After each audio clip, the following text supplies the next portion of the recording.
A quick look at some interesting Canadian coins recently sold at auction. The bank tokens of Lower Canada are fascinating, both in order to collect or to study. The Bank of Montreal tokens with the renowned side view portrait of the bank on the reverse design from 1838 are especially difficult to obtain today, as the bank manager was unhappy with the overall quality and weight of the coins, and sent most of them back to be melted down or recoined outright. This example was authenticated by NGC with a grade of VF30, strongly indicating that it saw circulation, and it was sold at auction for $2,280.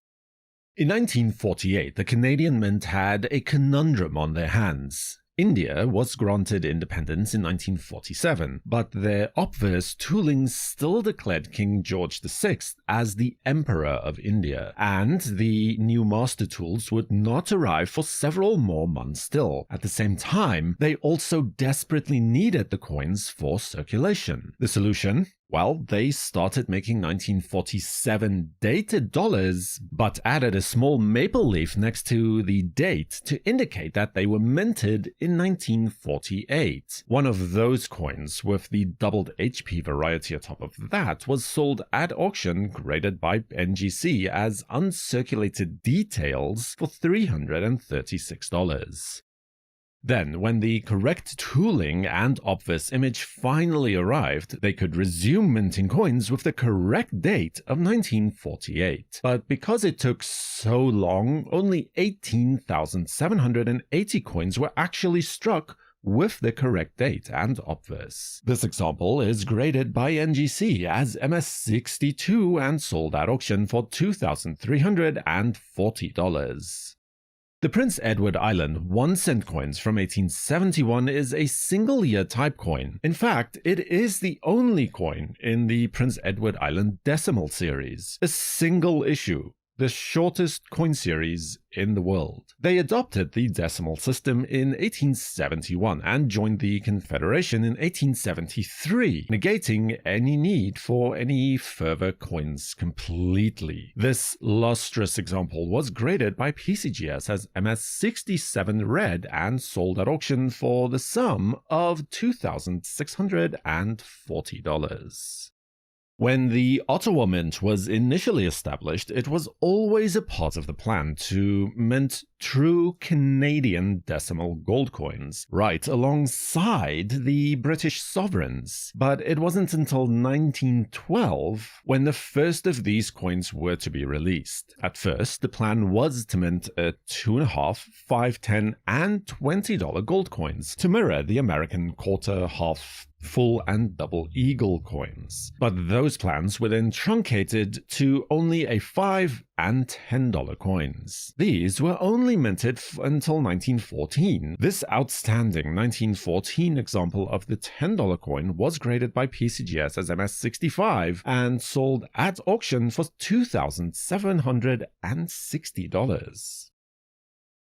Queen Elizabeth II celebrated her 80th birthday in 2006. In order to commemorate this event, the Royal Canadian Mint issued this commemorative gold coin, the reverse featuring the imperial state crown with several of the crown jewels including the second star of Africa, the Black Prince's ruby, and the sapphire of King Edward the Confessor colorized and highlighted with an enameled effect. Only 996 coins were minted, this example of which was graded by PCGS as Proof 69 Deep Cameo, and at auction it was sold for $2,760. The 1909 Ottawa Mint sovereigns are the first circulating sovereigns to be minted at the Royal Canadian Mint. While it is true that sovereigns were also minted a year prior in 1908, those are broadly considered specimens with a token mintage of only 636 coins, though the 1909 still had a relatively low mintage of only 16,273 coins. Distinguished from the other royal branch mint, or tower mint also, coins by the inclusion of a capital letter C for Canada just below the horse's hind leg. This example was graded as MS61 by PCGS and sold at auction for the amount of $3,000 even.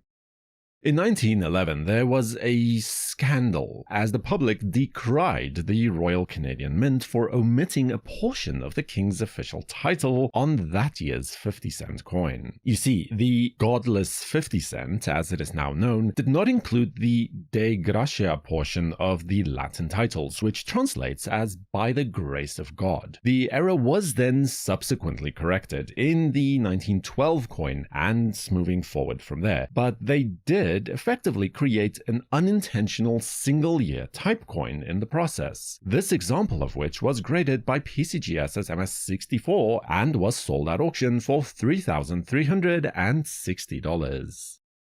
Nova Scotia adopted the decimal system in 1859, seeing as how British coins already heavily circulated at the time, and instead of reinventing the wheel, they simply adopted the British weight standards so that British coins, British sterling specifically, could easily circulate as Nova Scotia decimal coins as well. A florin became a 50 cent, a shilling a 25 cent, and so on. That only left a need in circulation for 1.5 cent coins to be specifically minted. What we have here is just such an 1861 specimen 1 cent coin, this one being of the large rosebud variety as you can see here, despite not being specifically noted as such on the slab. Graded by PCGS as SP67 brown, it attained a closing price at auction of $8,400.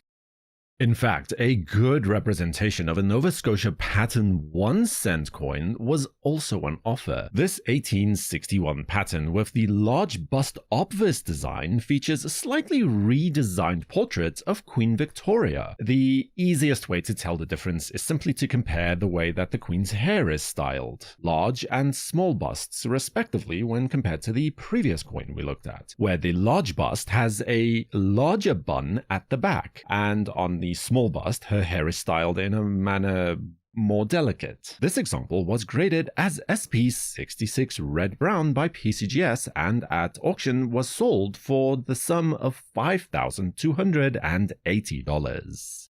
One further pattern that was under consideration has an alternate design for the reverse of the coin, where a smaller rendition of the state imperial crown is featured in the center of the coin, surrounded by a more compact wreath of roses, this time omitting the mayflowers also included on the adopted design of the circulating coin. Graded by PCGS as SP66 red and brown, this eye-catching pattern coin was sold at auction for $5,040.